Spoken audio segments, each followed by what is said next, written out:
Bienvenue. Aujourd'hui, j'avais envie de parler de rien. Alors j'ai choisi de parler du rien. Un rien qui va nous parler d'illusion, qui va nous permettre de sortir un petit peu de l'ignorance. Un rien qui va nous permettre de percevoir l'imperceptible, de vivre la magie du monde, de ressentir son infinie beauté. Et ce rien, je vais l'aborder selon deux angles. J'ai toujours été fasciné par le fait que plus la science avançait en connaissance et en découverte, plus elle se rapprochait du spirituel. Et c'est donc selon ces deux angles que je vais aborder le rien, la vacuité. D'un côté, par la mécanique quantique, et de l'autre, par le bouddhisme. Et vous montrer à quel point il y a des ponts incroyables entre ces deux approches, ces deux compréhensions du monde. Côté bouddhisme, d'ailleurs, ça va nous renvoyer aux 4 vérités bouddhistes, aux 4 sceaux bouddhistes, ou en tout cas à 2 d'entre eux. Et pour ça, je vous invite à regarder dans un premier temps les 2 vidéos que j'ai faites sur ces 4 vérités bouddhistes. Ça vous permettra d'avoir plus de clarté sur ce que je vais dire maintenant. Alors, petite mise en garde du jour, la vidéo n'est pas exhaustive. Tous les faits scientifiques que j'avance sont validés, mais je vais les aborder de façon très schématique. Et puis, soyez pas étonnés si je suis un peu perturbé. J'ai changé de décor. Ça me perturbe un peu. C'est bon pour vous? On y va? Alors commençons par l'aspect mécanique quantique du vide, du rien, de la vacuité. Eh bien, le vide absolu n'existe pas. En science, on dit que le vide absolu n'existe pas. On ne peut pas isoler une portion d'espace dans laquelle il y aurait strictement rien. Ça n'existe pas. Et pourtant, dans la matière, il y a plus de vide que de matière. Ouais. Je vais reprendre mon exemple favori, celui de la table. Eh ben, dans une table, il y a plus de vide que de table. Ouais, la table, on croit que c'est solide. Mais en fait, il y a plus de vide qu'il n'y a de particules, de matière, de table. Par exemple, les atomes, on a longtemps considéré comme la plus petite particule indivisible, même si aujourd'hui on a trouvé des particules plus petites. Enfin, l'atome est constitué d'un noyau et d'électrons. Ce noyau est lui-même constitué de protons et de neutrons. Ces protons et ces neutrons sont en fait eux-mêmes constitués de quarks et de gluons. Et puis je ne doute pas qu'à un moment on trouvera des trucs encore plus petits que les quarks et les gluons. Bref, cette particule élémentaire de table, cet atome, eh ben dans la table, il y a plus de vide qu'il n'y a d'atomes de table. Et on va voir pourquoi un peu plus loin. Un autre truc qui est assez fascinant, c'est que quand je pose une main sur la table, bah je touche pas la table. On a bien tous la sensation de toucher la table, mais je touche pas la table. Je touche pas la matière de la table. Ce sont en fait les champs électromagnétiques des atomes constituant ma main qui viennent s'opposer aux champs électromagnétiques des atomes constituant la table. C'est une interaction électromagnétique forte. Ce qui fait que les atomes de ma main ne touchent jamais les atomes de la table. Jamais. Ce sont juste des champs magnétiques qui se repoussent. Comme par exemple quand on approche 2 aimants de même pôle, par exemple le pôle positif, l'un de l'autre. Ils se repoussent. On ne peut pas les faire se toucher. Et bien là, c'est la même chose. Quand je pose une main sur quelque chose, je ne touche jamais le quelque chose. Vous voyez comment déjà ça commence à nous parler d'illusion. J'ai l'illusion que la table existe en tant que telle, mais en fait il y a plus de vide que de table. J'ai l'illusion de pouvoir toucher la table, et en fait je la touche jamais. Voilà, là on n'est pas encore tout à fait dans la mécanique quantique, on y vient.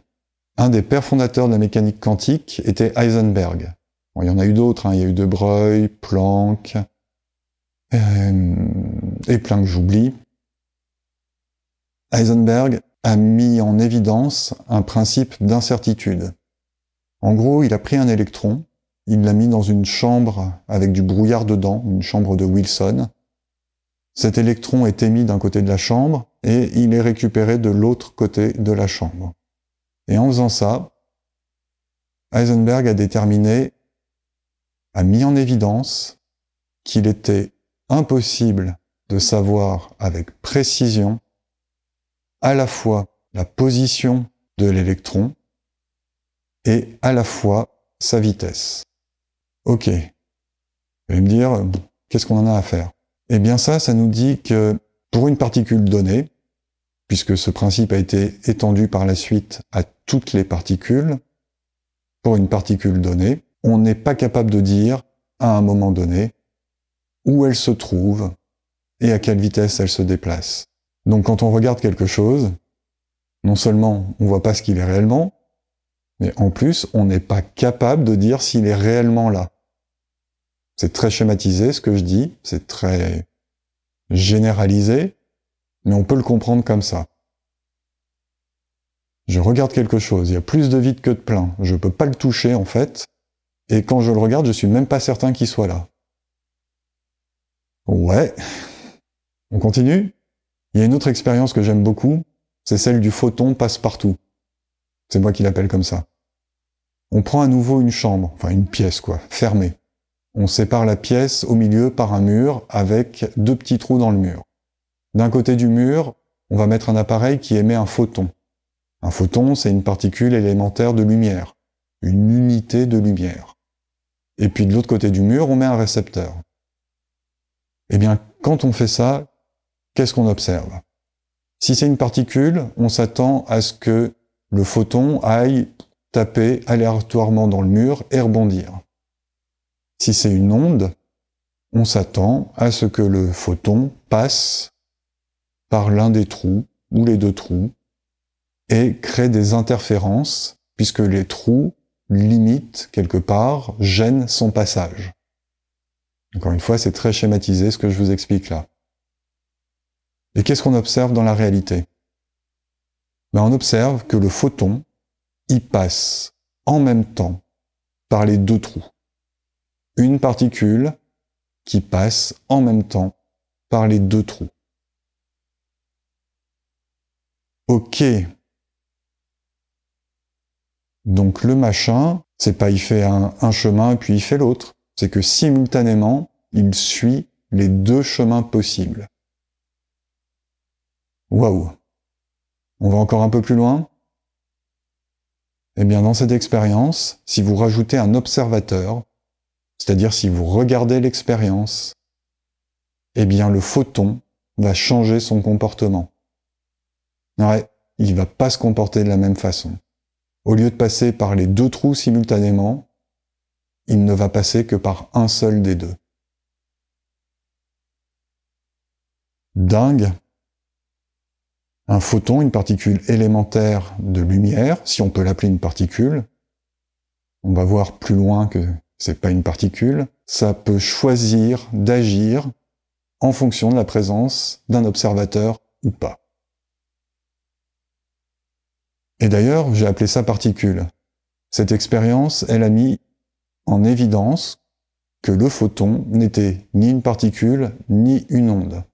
À la fois, ça se comporte comme une particule, il va aller taper le mur et rebondir, et à la fois, il va passer par les 2 trous comme le ferait une onde. On appelle ça la dualité corpuscule-onde. Par la suite, à force d'expérience, on a pu voir que tous les éléments faisaient la même chose. Ils avaient cette dualité. Ils se comportaient à la fois comme des particules et à la fois comme des ondes. On continue. Ces particules, ou ces ondes, elles vibrent. Elles vibrent en permanence. Toutes les particules élémentaires vibrent. Par exemple, ma particule de table, elle vibre dans cet espace-là. C'est-à-dire, ce que je représente par mon index vibre entre le pouce et l'index de l'autre main. Quand ça vibre comme ça, vous voyez bien que entre le pouce et l'index, il faut de l'espace pour que ça vibre. Cet espace, c'est du vide. Donc une particule élémentaire vibre dans le vide. Et vous voyez aussi qu'entre le pouce et l'index, il y a plus d'espace qu'il n'y a de matière, qu'il n'y a d'index.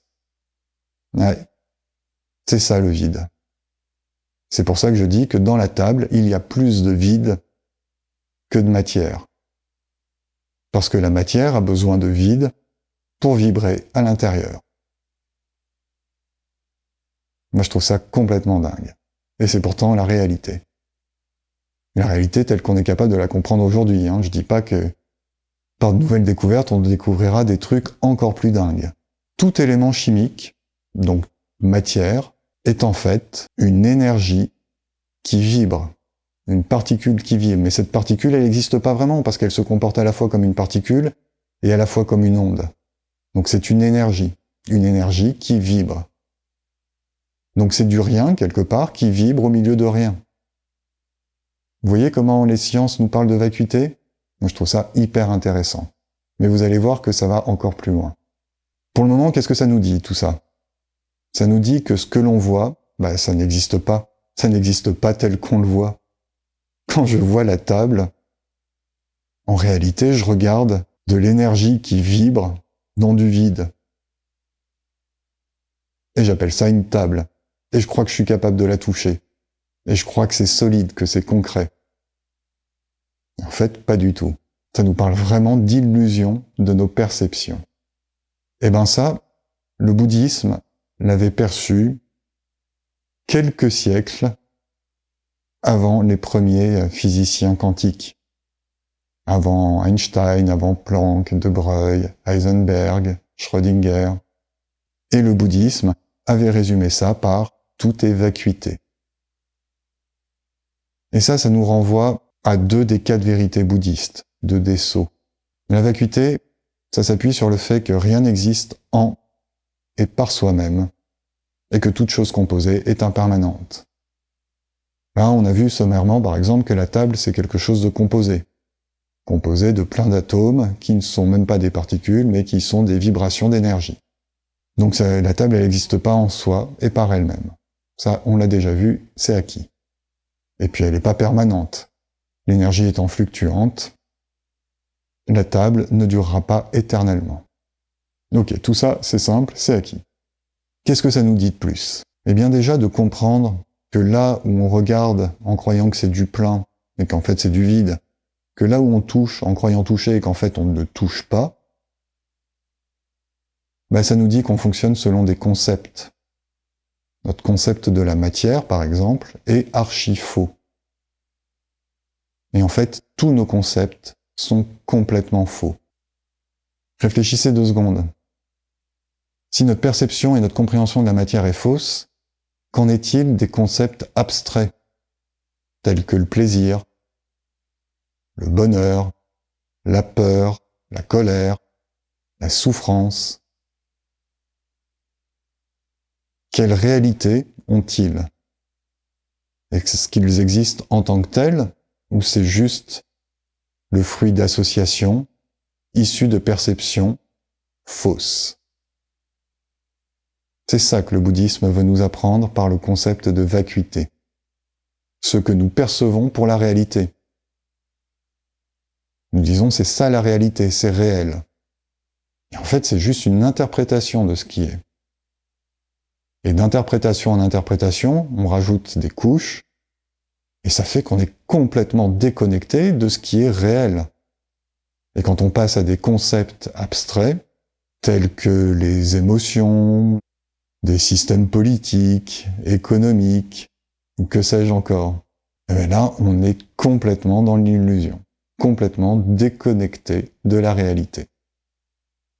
Et on erre, comme des désespérés, à la recherche du bonheur, à la recherche de la sécurité, en essayant d'éviter la souffrance, en ayant peur, et on erre à la recherche de tous ces mirages qui n'existent pas, qui ne sont que des concepts.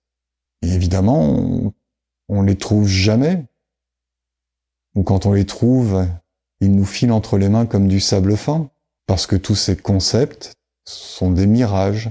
Ce n'est pas la réalité, c'est des reflets, comme un mirage, de la réalité. Mais ce n'est pas la réalité. Ce que nous prenons pour le réel n'est pas comme nous le percevons. Allez, j'en rajoute une couche. Le temps linéaire n'existe pas. Alors là, je reviens un petit peu dans la mécanique quantique, ou en tout cas dans la physique. Einstein, par la relativité restreinte, la théorie de la relativité restreinte, celle qui a précédé la théorie de la relativité générale, a mis en évidence que le temps n'est pas linéaire. Le temps et l'espace sont intimement liés, il ne peut pas y avoir l'un sans l'autre, et le temps n'est pas linéaire. La démonstration la plus simple, elle est dingue. On prend des horloges top qualité, genre horlogerie suisse, infaillible. On en met une au bord de la mer et une au sommet de l'Everest. Eh bien, les horloges, ces deux horloges parfaitement identiques, ne vont pas mesurer le temps de la même façon. Le temps ne s'écoule pas de la même façon, selon où on se trouve. Si je vais dans l'espace, c'est encore pire. Et puis si je suis en mouvement, ça change encore la donne. Le temps linéaire n'existe pas. Et puis à ça, on rajoute notre perception du temps. On est d'accord qu'on ne va pas percevoir le temps de la même façon pendant une semaine de vacances au bord de la mer, au soleil, qui va passer comme un claquement de doigts, et puis 3 heures à attendre qu'on nous soigne aux urgences, à l'hôpital, alors qu'on a les 3 bras cassés, et que ça fait mal. Notre perception du temps ne sera pas la même. Donc non seulement le temps n'est pas linéaire, mais notre perception en plus est complètement variable. Là aussi, ça nous parle bien d'illusion, à croire que notre montre fixe le temps, qu'il y a une histoire au temps, et que tout ça c'est linéaire, qu'il y avait hier et qu'il y aura demain. Illusion. On continue ? Passé, futur, n'existe pas évidemment, il n'y a que le moment présent qui existe. Mais d'un point de vue du temps non plus, ça n'existe pas. Tout ça, ça se passe en même temps. Le passé, le futur, le présent, tout ça, c'est en même temps. Et ça, la mécanique quantique l'a démontré aussi. On appelle ça l'intrication quantique. L'expérience, c'est, on prend un système de particules, un système homogène et cohérent de particules, et puis on dissémine ce système sur la planète. Par exemple, un laboratoire à Paris, un laboratoire à Oslo, et puis un laboratoire à Miami. Je change les conditions, ou bien je fais une expérience sur une des particules, à Paris par exemple, eh bien les conditions et l'expérience vont se répercuter sur les particules à Miami et à Oslo. Oui, au même instant. Et ça nous dit que l'espace n'existe pas. Si l'espace n'existe pas, l'espace étant intimement lié au temps, le temps n'existe pas. Ouais. De la même façon que les bouddhistes disent le temps n'existe pas, passé, présent, futur se déroulent en même temps, eh bien la mécanique quantique, avec un autre vocabulaire, dit la même chose. Notre perception du temps et de l'espace ne sont que des concepts illusoires que l'on a élaborés à partir d'une perception fausse du réel. Parce qu'on prend pour réel ce qui ne l'est pas. Encore une fois, la table, je crois qu'elle est réelle parce que je crois la voir, et on a vu que c'est pas le cas, je ne la vois pas telle qu'elle est. Je crois la toucher, sauf que, en fait, je la touche pas, parce qu'elle était là hier et qu'elle sera là demain, probablement, donc je crois qu'elle a une permanence, et puis parce que les autres me confirment que c'est une table. Donc tout ça, ça a façonné notre perception du réel, mais qui n'est basée que sur de l'illusion. Là, vous allez me dire, bon, ok, voir une table comme une table et percevoir le temps comme linéaire, c'est une illusion, mais c'est pas bien grave. Eh ben si. Parce que à force de tout voir selon des concepts faux, eh bien on altère notre pensée et on altère notre capacité à ressentir et à percevoir le monde. En fait, on se voile la face, on voit pas la réalité telle qu'elle est, on ne la ressent pas telle qu'elle est. Et on y perd beaucoup. On a vraiment un système de pensée qui est basé sur une perception erronée, et du coup des ressentis qui sont limités par cette perception erronée. Dans le bouddhisme, il y a une histoire que certains prennent pour une légende, que d'autres disent que ce n'est pas une légende, ça je ne vais pas vous le confirmer, j'y étais pas. Mais cette histoire, elle illustre le propos.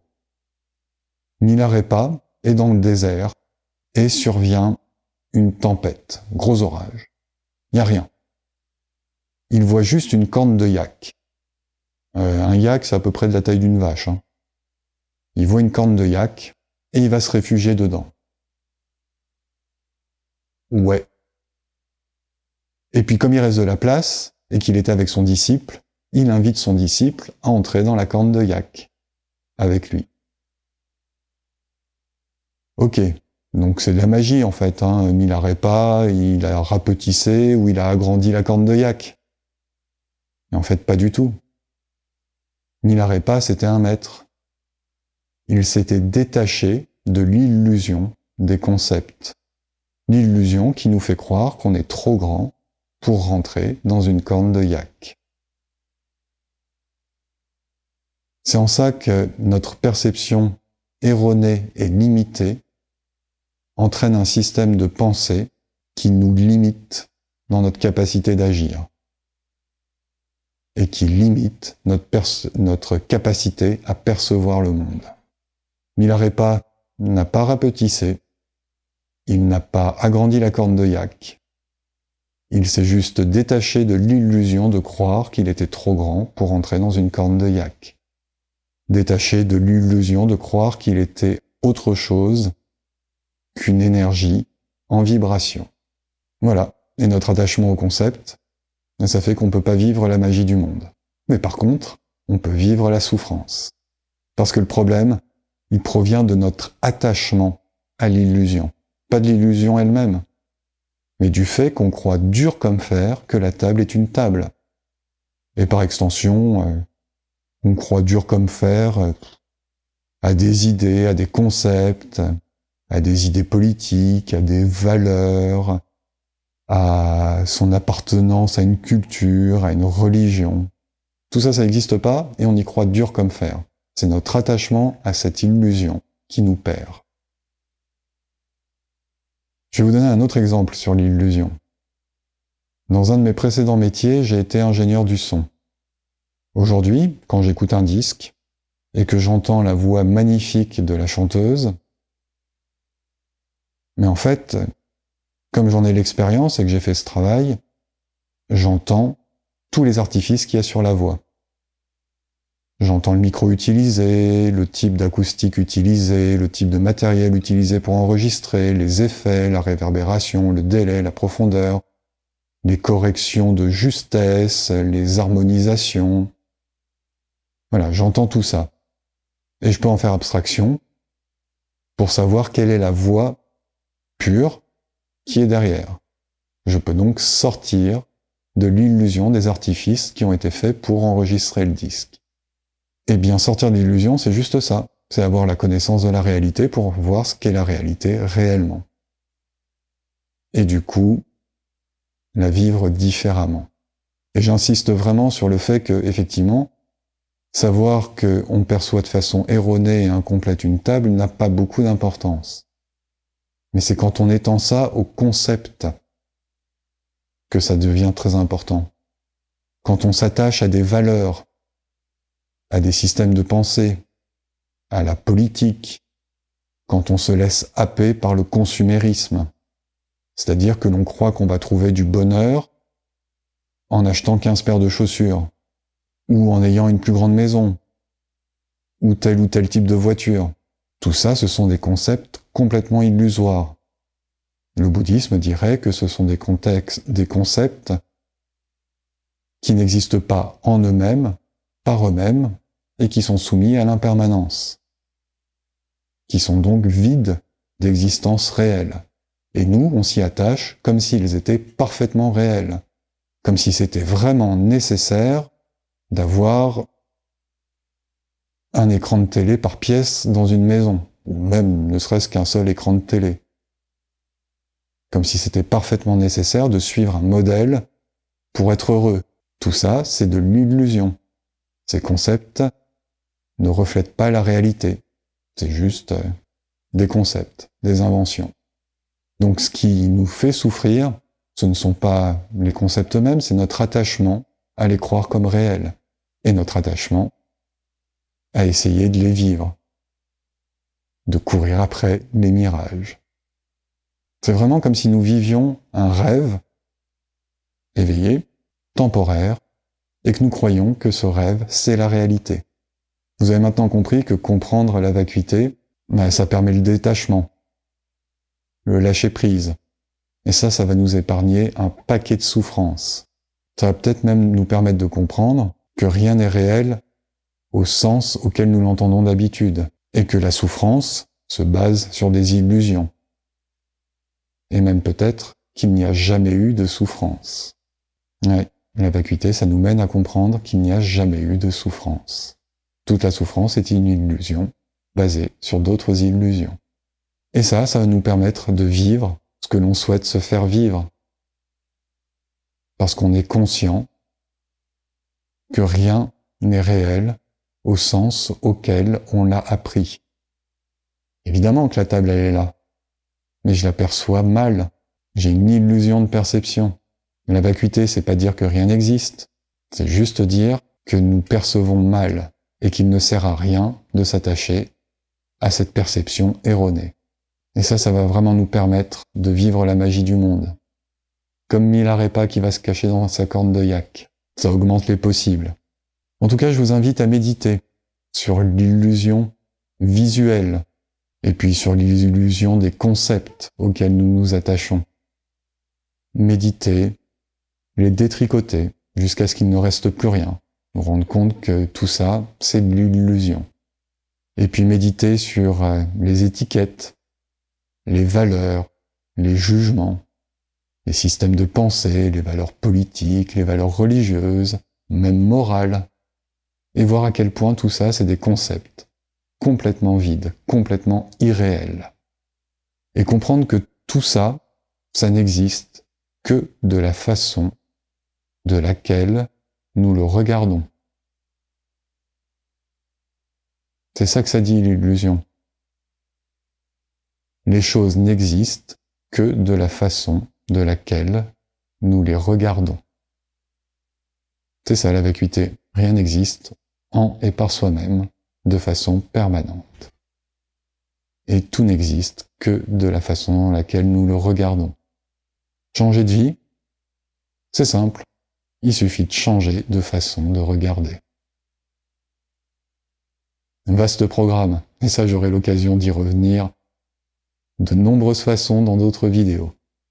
Et d'ici là, je vous invite, si vous en avez l'élan, à partager cette vidéo, à la commenter, à cliquer un pouce, à vous abonner à la chaîne. Je vous en remercie d'avance. Et à expérimenter la vie. Belle expérimentation à vous.